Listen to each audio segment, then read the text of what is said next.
she said, hey, I was given your name. We want to open an office in Phoenix. Have you ever worked for a PR agency before? I said, not really. She's like, great, you're hired. Oh my gosh, this can stay between us Yeah, and the internet. But what do you? I'm trying to think. I'm like, what can I say? What should I not say? It wouldn't be very on brand for us to not take a tequila shot on your show. All right, cheers. Cheers. Oh gosh. Welcome to another episode of Pitch and Tell. I'm Robyn Patterson, and today I'm sitting down with my friend Stephanie, who is a powerhouse PR pro working on some national brands that you're already familiar with. So we're going to dive into her experience and talk about all the highs, the lows, and everything in between. So let's just get into it. Welcome to the show. Thank you for having me. Of course. I just thought we would get started with having you share your story. Like, how did you get into PR? Yeah. So I originally wanted to be a fashion designer, believe it or not. I did not know that. Yeah. I got off that train pretty quick, Okay. luckily. Why is that? Yes. You know, I dress pretty basic. So I don't think you can dress basic and be a fashion designer. Yeah. But I still wanted to go to school in LA. I wanted to go to Loyola Marymount, be by the beach. And I'd only applied to one other school, University of Oregon. And I didn't end up getting into Loyola. So I ended up going to Oregon. And I still didn't know what I wanted to do. So I went into their business school. Okay. And then I was forced to take an economics class and an algebra class, and I failed them both. Don't you hate that? Yeah. They force you to take math classes and then it's like economics. I'm like, this is by the way, horrible. PR and journalism majors are not good at math. Yeah. Like we're not. No. That's literally not our. We're not. No. So I realized quickly, I'm like, okay, business isn't for me. So what am I going to do next? Right. And the weather in Oregon wasn't for me. So I think I got online and I was like, what school has pools, palm trees, and sun? Yeah. And I ended up at Arizona State. Okay. Once I got to Arizona State, then I was introduced to the Walter Cronkite School, which is, as you know, is one of the best journalism schools in the country. Yep. And that's where I learned to love PR. At that time, I kind of thought of it like Devil's Wears Prada, like seems like a fun job. And we went with it. And I've been doing it ever since. When did you graduate? 2009. You were right before me. When did you graduate? How did I not know that? 2010. We were probably in classes together. That is weird. Yeah, that is really weird. And I was late 2009. Yeah, I was winter of 2010. That is so weird. I did not know that you went there. Yeah. For some reason, that is. Yeah, and I've been here ever since. Oh my gosh. Yeah. Okay. Yeah. And then what happened after you graduated? Kind of like, where did you start your career? So in college, I had interned for Raw Sushi. Do you remember? Oh, yes, Raw Sushi. yes. It was like in our the day, it was sushi like spot. the place to be and be seen. Mm-hmm. I interned for them, and they didn't have a job for me right away out of school, but they called me about a year later, offered me a job, and I took it, and I absolutely loved it. So I started my career in-house. Now I'm at an agency, but I started in-house, which is a little backwards compared to what other people do. So I was with Raw for a couple years, and then they moved their headquarters to Miami, and I decided not to go. I decided to stay in Phoenix. And so at that point, I was kind of deciding, like, what do I do next? And I had decided to go work for a local boutique agency here because I thought, how can I, be managing all these agencies in-house when I've never been on that side of the computer? So I thought, let's switch it up and go to the agency side. But right before I had started at that agency, I had essentially been stalking the VP of marketing at Fox Restaurant Concepts to meet me for coffee. Mm-hmm. I'd met with her like the week before I started at this agency, and she said, I don't have a job for you now, but great to be in touch. Well, that next day, she met with the CEO of Havas PR. Her name's Marian Salzman. And she said, I think Havas should open an office in Phoenix, and I just met a girl who can help you open the office. Wow. Yeah. Okay. So I'd already started this. Very serendipity. It's all full circle. So I'd already started this job at this other agency when Marian Salzman looked at my LinkedIn, and she's like one of the most decorated PR professionals in the world. So I'm like, why is this woman looking at my LinkedIn? And I connected with her, and I think I had a call from her like an hour later. Long story short, she said, hey, I was given your name. We want to open an office in Phoenix. tell me about yourself. And she proceeded to ask me, have you ever worked for a PR agency before? And I said, not really. She's like, do you have any media relationships? No, because I worked in-house. Mm-hmm. She's like, great, you're hired. Oh my gosh. And so it was that conversation where I'm like, are you sure? Like, I'm not qualified for this job. So are you sure? And she said, yes, you're perfect for the job. And that's how I ended up at Havas. So then I was at Havas for about 8 years and I loved it. The only reason why I left is because I like tequila just a little bit more. And I was offered an opportunity to go to M Booth, work with Patron. So I did that for about 3.5 years. And then I'm a boomeranger and now I'm back at Havas. Oh my gosh. Yeah. Okay. Yeah. So that is your full resume right there. Yes. Gotcha. Yeah. Okay. So at Havas, obviously that's how we met. You were there when we got introduced through our friends, and you were doing PR for Fox Restaurants at the time. Yes. And so yeah, we obviously both have restaurant PR experience. And that's not necessarily what you do now. A lot of your clients now are consumer-based brands on a national level. Yeah. And so, I definitely want to talk about how that's so different than local service-based business PR versus national e-commerce, like product selling. So how do you even, what does your strategy even look like? How big is your team? Like, how often do you meet with your team and like your clients, and, how far in advance are you working on like PR campaigns? I mean, the goal is to work as far out as possible, but we all know in PR, like that doesn't happen. That's the dream, but let's face it, we have to be agile. Most of my team now is in New York. And I travel to New York once or twice a month. So I see them often and I try to meet with clients as often as I can. I think these days, like a lot of the things we do is virtual, but I always think you can get a lot more done in person. But you're right. There is a huge difference between working on a national scale and on a local scale. Both are equally as tough, but on a national level, like you're competing, like it is noisy, right? So you really have to get creative with your pitches, especially now, newsrooms are shrinking as we know, and your pitches have to be strong. There's AI, journalists are using AI to filter their inbox. So it's just a lot more competitive. So you just have to learn to be a lot more selective with what you go out with. Yeah. And a lot more creative. Right. And with how our industry has evolved since we got into PR, with how influencers have taken over our world, truly they have a stronger play in our world than I feel like traditional media nowadays, especially I think with products. Yes. Because affiliate marketing is a game changer. Yeah. And, I feel like a lot of media, if you don't have that, it's going to be a flop. So do you guys, how much of a percentage is influencer relations in your day-to-day? 50%. Yeah. Yeah. Yeah. It's a big chunk of our day-to-day. But to your point, PR is evolving. So it's no longer about traditional media. So we're also pitching a lot of non-traditional media now as well, like podcasts, Substacks, some of the social media, like people branding things. So that is like a very, very big focus for a lot of our clients right now. But at Havas, we're really integrated. So we do everything from earned, digital and social, influencer, content. We do all of that. Awesome. And I know you also do a lot of experiences as well. I know when you went and worked for Patron, I feel like you were like living at Coachella. I always would pull up my Instagram like, oh, there's Stephanie partying at Coachella with her people. Yeah. Or I'd see you like in Vegas at nightclubs and you would just be holding a bottle of Patron. I'd be like, she's working. Yeah, I am working. Like it might look glamorous, but I promise you I'm working. Right. Yeah. And you were telling me like it's that's the job, but it's a grind for sure.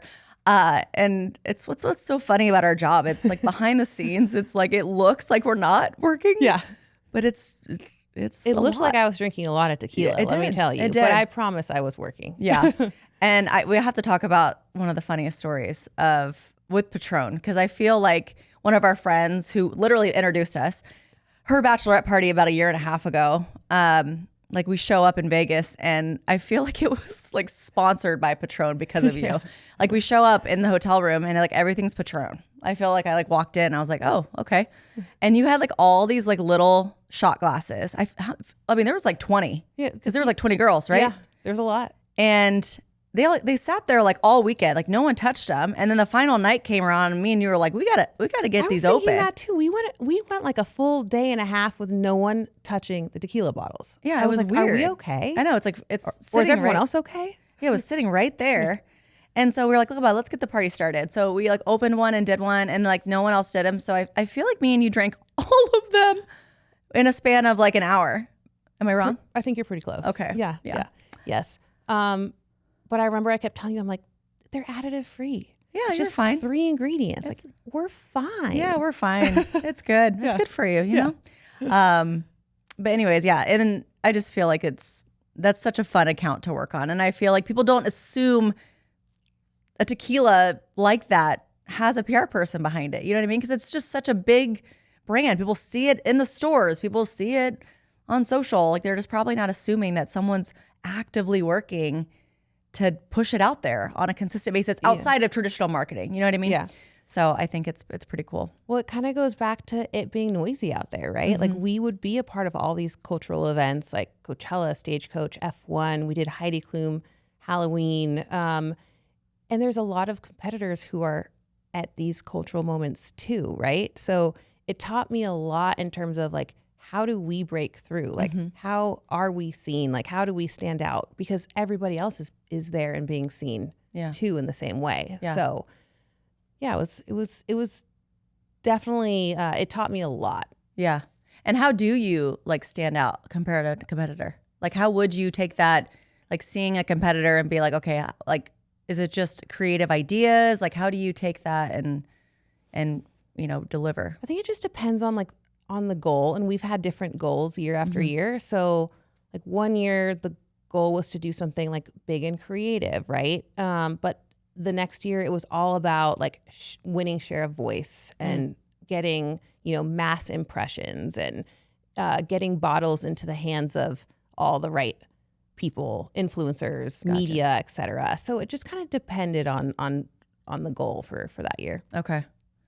Gotcha. Well, I'm eyeing something right in front of you. So I was gonna say, I feel like it wouldn't be very on brand for us to not take a tequila shot on your show. I have to give a disclaimer that it's not 9 in the morning when I'm dropping this episode. So it is drink responsibly, people. Thirsty Thursday. It is a Thursday that we are doing this. So okay. So are we doing this? I guess. Can you hand it to me? Oh Lord, Joey, our producer, are you doing it too? No. I'm just gonna do a sip. Otherwise, I have to call a Waymo. You know what I mean? Yeah. We got to get home. Yeah. All right. Cheers. Okay, cheers. Oh gosh. Hey, it's so smooth. Remember, it's additive free. See, that is why we drank these like it was water. Like water. In like Vegas. water. Yes. Insane. Yes. Wow. Ooh, so tasty. We should have done that earlier. Spiced up the conversation. That was so good. So who are some of your clients now? Now that you're back, you are the executive VP, Miss. Are you at the top? You're at the top. Come on. Well, we don't need to put it like that. You are at the somewhat. top. Yes, I do run our consumer lifestyle. That's amazing. Division. And we work with a variety of clients. So we have a lot of beauty clients right now. Fun. We do work in food and beverage, tech, hospitality, and we work with a lot of like Fortune 500 consumer brands who are going through really big transformations right now. So, and we also do work with local clients as well. We're currently working with one of my favorite coffee brands, Black Rock Coffee. Oh, nice. So yeah, we have a really, really good variety that I get to work on every day. That's awesome. Yeah. Do you get a lot of PR samples? I do. I do. My team just sent me a big box and I'm like, I need to give some of this away. Yeah. Because I can't even go through all Imagine of this. being an influencer though. Like, no, I got one box. I'm like, where do I put this? I know. They have to have like an extra bedroom full of stuff. Yeah. Like I was talking to one of my friends and she literally cannot give it away fast enough because of all the stuff they get. And that's cool. You think it's cool until you're getting the stuff, and then you're like, okay, I'm overwhelmed. Like, because you also don't want to throw it away because it's always really good stuff. Yeah. It's full size. It's like good brands. But I usually always try to encourage, like, give it to like a good charity or something, you know? Yeah, So for sure. So what do you not like about PR? Because there's a lot of stuff about our industry that it's not always fun, you know? Like, and it's like, I feel like there's always like the fun stuff of our job, but there's always days where just like, oh my gosh, I am over this, you know? So obviously this can stay between us and the internet, but what do you... I'm trying to think. I'm like, what can I say? What should I not say? Yeah. Like, I mean, honestly, like one of the things I feel like is what's hard is that how fast things move. Yes. It used to not be this fast. And I feel like now it's sometimes hard to be as successful, I feel like, as we used to be with campaigns, because I feel like things are moving so fast and it's just a lot to juggle. And then I feel like just expectations. I feel like there's just so many people that just want more and more and more and more. And I feel like it's kind of always been that way, but I feel like because of the way the industry has changed. So those are two things that I've kind of feel like are annoying. I mean, obviously annoying clients, but yeah, I was going to say the same thing. I feel like back in the day, it was pretty easy to pitch our clients. Yeah. I think I was saying this to you last night. Like, we could pitch like National Hot Dog on a Stick Day and probably get coverage, right? Like you could extract things from their business and turn it into coverage. Mm-hmm. Now I feel like it's so much harder. It's not enough. Right. So a brand can't just come to you and say, get me press. It's like, well, you got to meet me halfway, and we might need to come up with some creative ideas together because what you have isn't enough. And that's hard to tell clients sometimes, like, what you have isn't enough. True. And there's a lot of agencies that won't say that. I know. They like oversell them on, oh yeah, like we'll totally get that for you. I will not. No, I won't either. And I think that's awesome that we can be like as authentic as we can be and honest. And I think that's what makes a good PR person is we're like, hey, listen, you have to listen to me if you want to get the coverage you're asking for. Yeah. And if you're not willing to trust me with your brand or like willing to meet me halfway and like be creative, the ones that are like, we're not doing anything, I'm like, then you're not the client for us because it's like we can't do anything for you like at all.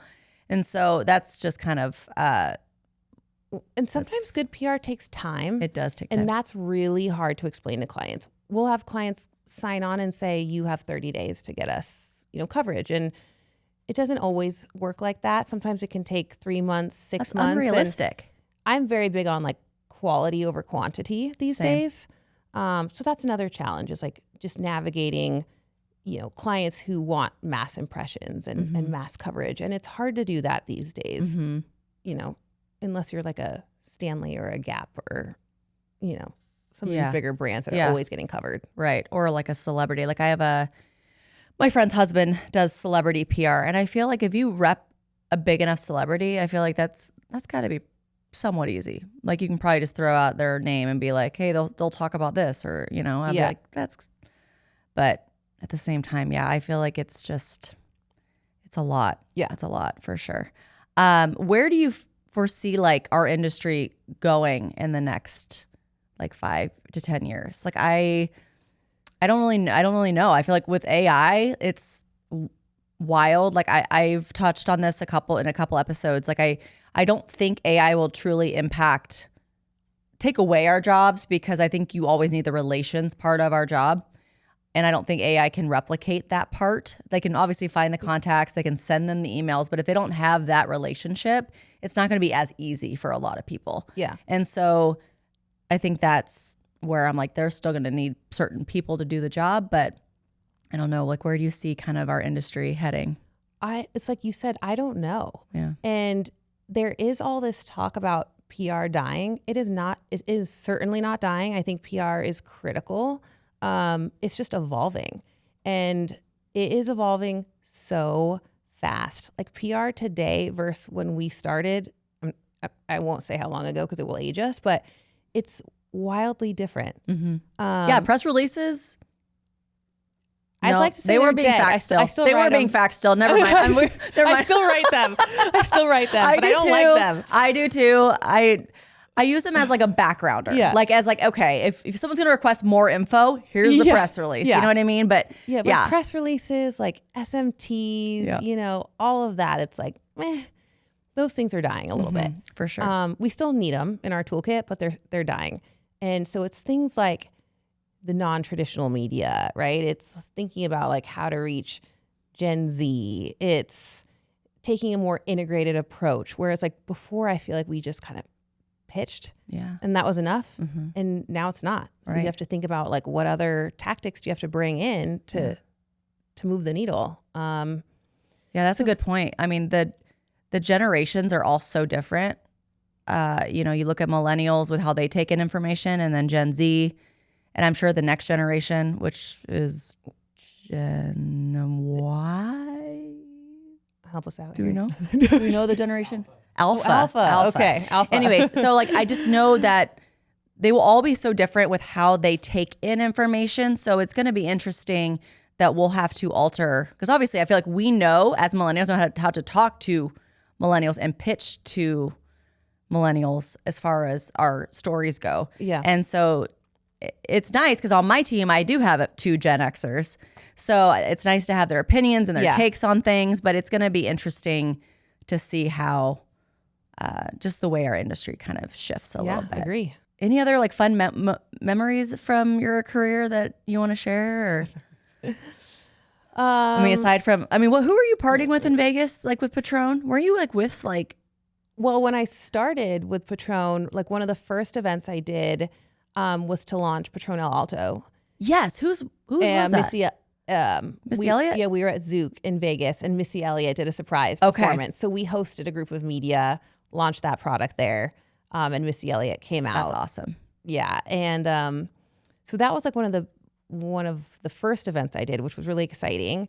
And then I mentioned this earlier, but Heidi Klum Halloween. That's cool. Yeah, so Patron had, they hadn't historically played in the Halloween space. That holiday was always owned by a competitor. And historically, Patron had one share of voice every month except for in October during Halloween. And so we were like, well, let's partner with like the queen of Halloween, Heidi Klum. And I don't think I expected it to be what it was. I mean, I know she's the queen of Halloween, but to actually like be at her party, and really like the work that it took leading up to that, which some people think like, okay, do you just like show up to these parties with your tequila and like that's it? There's a lot of work that went into it. And talk about mass impressions. I remember my colleague and I were sitting there like the next night running on like, no sleep. And we just kept counting. Like it was like coverage after coverage after coverage.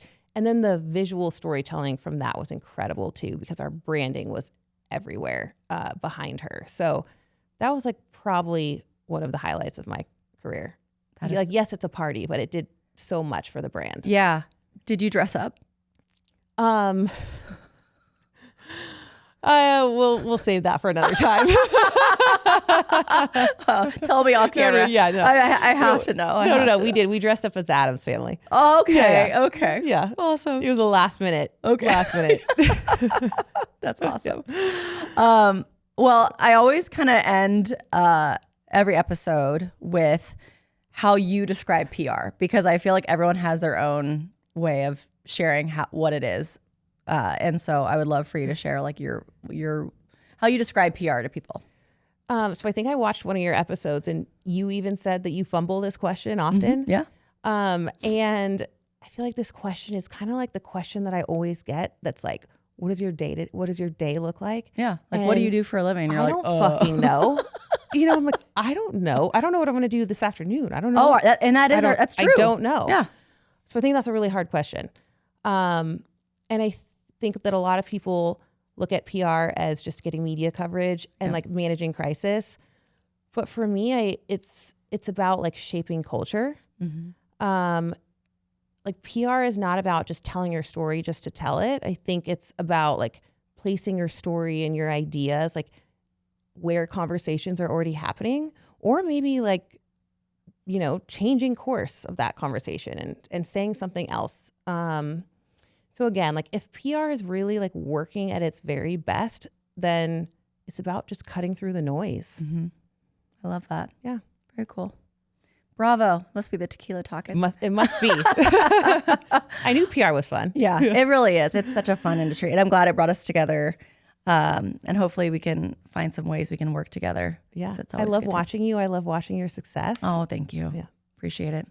Awesome. Well, maybe we'll have you back on in the future. Let's do it. Okay. We can drink more tequila. Oh boy. Okay. Until next time. We'll talk to you later.